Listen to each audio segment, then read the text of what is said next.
রাত পোহালেই ডার্বি। খাতায় কলমে দ্বিতীয় ডার্বি হলেও কার্যত প্রথমবার মোহনবাগান ও ইস্টবেঙ্গল একে অপরের মুখোমুখি হচ্ছে কল্যাণী স্টেডিয়ামে। তাই খেলার আগের দিনই উৎসব মুখর কল্যাণী স্টেডিয়াম।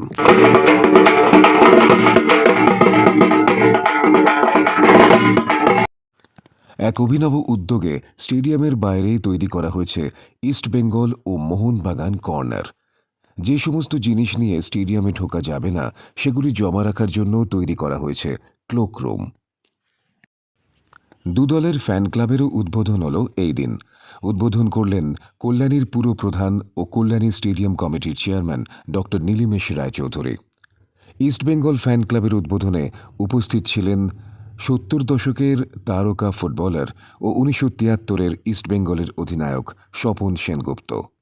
এই সকল আজকে আমাদের এখানে উপস্থিত ইস্টবেঙ্গল মোহনবাগানের এই ডার্বি যে চলছে তার আয়োজনের প্রাথমিক পর্বকে আরো উজ্জ্বল করে তোলার জন্য শুনুন স্বপনের মুখে ওর অনুভূতি।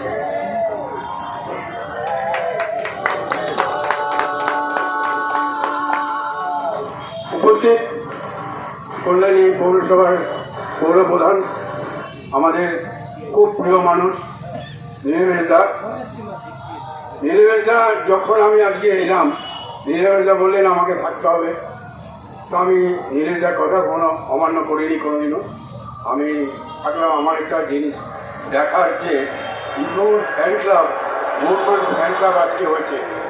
আমাদের সময় যদি ৮ কোটির বাংলার যদি মানুষ থাকতো, তা আমাদের ৫ কোটি ইস্টবেঙ্গল সাপোর্টার, ৩ কোটি মোহনবাগান সাপোর্টার, ৫ কোটি ছিল মোহনবাগান ইস্টবেঙ্গল ফ্যান।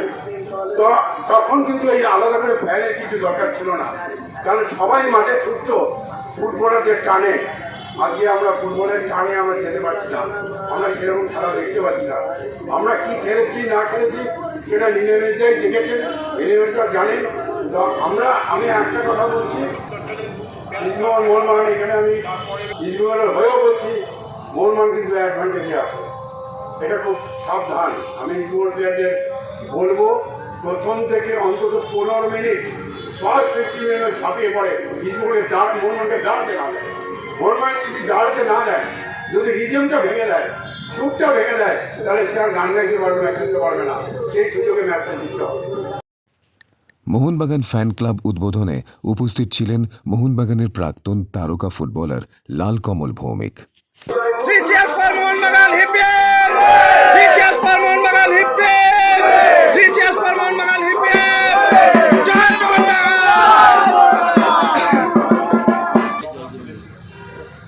নমস্কার। এই সুন্দর পরিবেশে আসতে পেরে খুব ভালো লাগছে। এত সুন্দর পরিবেশ, এত সুন্দর মাঠ, আমাদের পশ্চিমবঙ্গের এত সুন্দর পরিবেশ, এত মাঠ আমরা কোনো জায়গায় পাইনি, যে মাঠে আমরা এতদিন দীর্ঘদিন ধরে খেলেছি। যেহেতু আগামী দিন বিশেষ একটা দিন আমাদের প্লেয়ারদের ক্ষেত্রে, কেননা যারা ফুটবল খেলে, যারা ডার্বি পার্টিসিপেট না করে, তারা জানে না এর আমেজ, এর ভালোবাসা, এর প্রেশার, এর টেনশন, রাতে না ঘুম থাকা, হেরে গেলে সাপোর্টারদের দুঃখ হওয়া, আমাদের দুঃখ থাকা। এই বৃষ্টির মধ্যে এত আপনারা সবাই এসছেন, অসংখ্য ধন্যবাদ। আমি আবার বলতে চাই আপনাদের, জয় মোহনবাগান, জয় মোহনবাগান, জয় মোহনবাগান। প্রস্তুতি সম্পন্ন, উন্মাদনা তুঙ্গে। এখন অপেক্ষা মহারণের। ২৬শে জুলাই বিকেল ৫টায় কল্যাণী স্টেডিয়ামে মুখোমুখি মোহনবাগান ও ইস্টবেঙ্গল।